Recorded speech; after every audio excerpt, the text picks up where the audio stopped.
Now, let's look at how you, as a teacher, currently, if you are tired of teaching, you're tired of being exploited, you're tired of people running all over you, and you're saying, we are not going to take this any longer.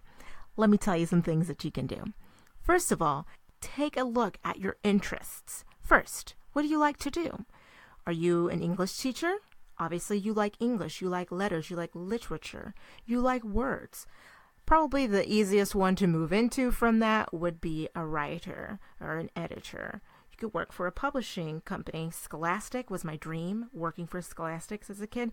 It's still kind of slightly my dream, I gotta be honest, but nonetheless, I digress. So something like that, but also look at your skills. And you might be saying to yourself, well, I don't know what skills I have no idea. Let me tell you at least 27 skills that a teacher possesses. The number one, the biggest one. Okay, and now all of these skills will transfer into any job, but let's really look at this first one, time management. Teachers know where they're going and how to get there. They know how much time it's going to take them, and they allocate almost to the minute. Lesson plans, right? You allocate almost to the minute what you're going to say, what your students' response might be, and how you could actually help them in that area. More or less, right? But you're creative about it. So creativity would be the second skill. You have to creatively come up with ways to help all types of students. Students with learning disabilities, students that are hard of hearing, that have a vision problem, or some that are just not paying attention, some that are auditory learners, or some that are tactile. Finding creative ways to help them with these skills in their daily life, and to also not only achieve it in their daily life, achieving your curriculum goals. We're also counselors. Students come to us with problems because they trust us. We're open, we're friendly, we're patient. Another one, critical thinking and organizational skills, community building, flexibility and adaptability, leadership, interpersonal relations. Now, these all seem very obvious, but you would be quite surprised, quite surprised, how many people don't have those first 10 or even 11 that we have just spoken about.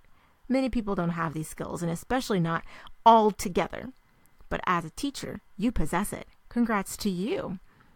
But think about this. You also have scheduling skills as well as public relations, supervision, mentoring, mediating, computer skills. Computer skills. You think, well, that's a no-brainer. Is it a no-brainer? Is it really? Computer skills, we think, especially as a millennial, I'm considered a millennial, we think of it as a no-brainer, but it's still a skill. And not everybody has it. So maybe your particular school uses only Macs. That's what my school used when I was growing up. And even when I went to college, they had Macs, but they also had PCs. So having knowledge of both of those, as well as computer applications, Microsoft, or how to troubleshoot, all very core skills to have.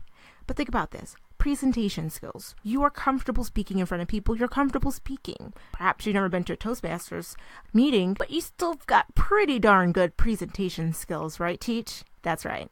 How about this? Multitasking. You know how to meet a deadline. You're empathetic. Your approachableness makes all of these things so amazing and so valuable, as well as having confidence and the ability to work individually or in a collaboration. Teamwork. Caring and sharing. How about this? Encouraging and empowerment. It kind of goes back to counseling, but still, even if you don't think you're the strongest at that, having an ounce of that is more than the majority of folks in the workforce now. Even some counselors don't possess that. How about this? Learning to listen and to take and implement feedback. That is so core. So core. So many people cannot handle constructive feedback, but because teachers are trained to not only learn, but to also listen. These are all some very amazing skills to have. All right, so now let's look at a couple of careers that would transfer easily from a teaching career. Now, I'm looking mostly as an English teacher here because I'm not math skilled. I gotta be honest here, but if you're a math teacher, probably you could go into accounting really easily, for example, or an actuary. But let's look at this. As an instructional designer, number one here, you're already teaching, but you're training corporate. Right? And it doesn't even have to be corporate. You could even do it at K through 12. So you're still working for the kids, but not directly with the kids. You're working with the teachers and training them on new things, right? Or it could be at colleges. Also, the government is always looking for teachers. The FBI, always consistently looking for agents to work for them because teachers possess a plethora of all of the skills that I've just stated to you. So also keep that in mind. Government, you could go into the military, you could go into the CIA, the FBI, or you could even be a corporate trainer. You know, I've done that before. It's awesome. It's super fun. Or a curriculum specialist. You already know how to do curriculum development. Now you can design it for other organizations or the government itself or even your own district.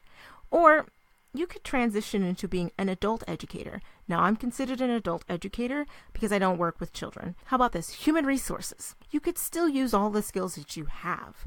Now, HR differs between organization and organization and corporation. But for the most part, HR is HR. But you could also work in communications or journalism, or even a technical writer or a grant writer. That's where the creativity comes in mind, as well as time management. You could also be an educational consultant, have your own business, for example. You could be an edupreneur. Think about it.